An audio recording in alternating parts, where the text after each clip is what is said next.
Hello, my name is Tara Springett. I'm a Buddhist teacher and psychotherapist, and I have specialized to help people with Kundalini syndrome. Today I would like to talk about a sense of alienation from the world that sometimes can occur during the Kundalini process.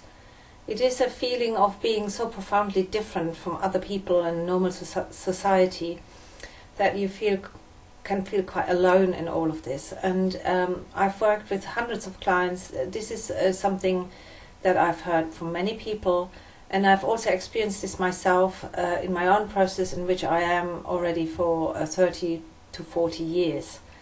Now, I just want to say from the beginning, there's good news. You know, this is not something that needs to last, and that we are not condemned to be forever lonely and so different from normal society that we can't interact with other people.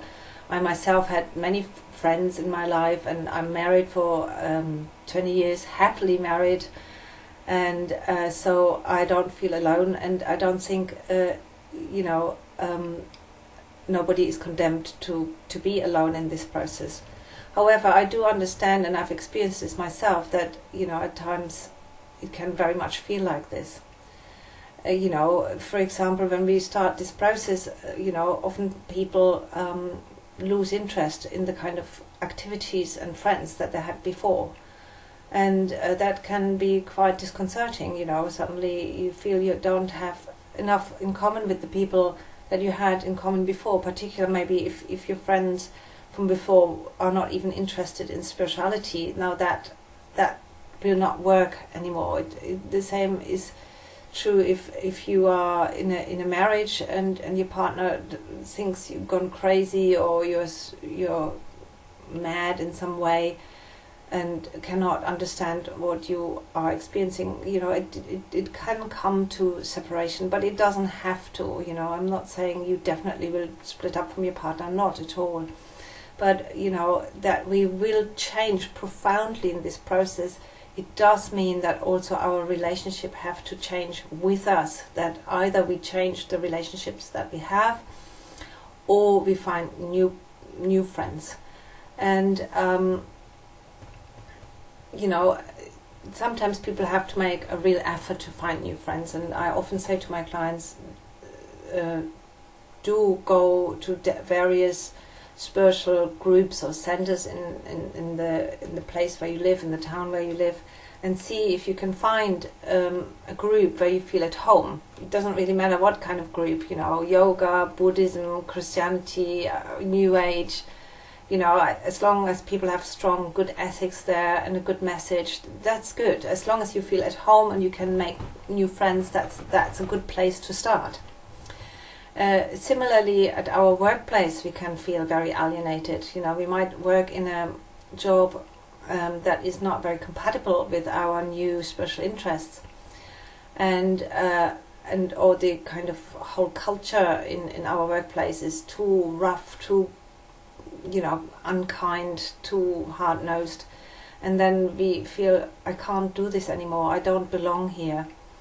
And most of my clients who are not in a helping profession, they want to change their career anyway. They say, this doesn't satisfy me anymore. I want to make more positive difference in the world, and I want to do some healing work or some helping work in some way or other. And I'm not necessarily saying that it will be easy to change your career or to become self-employed as a therapist.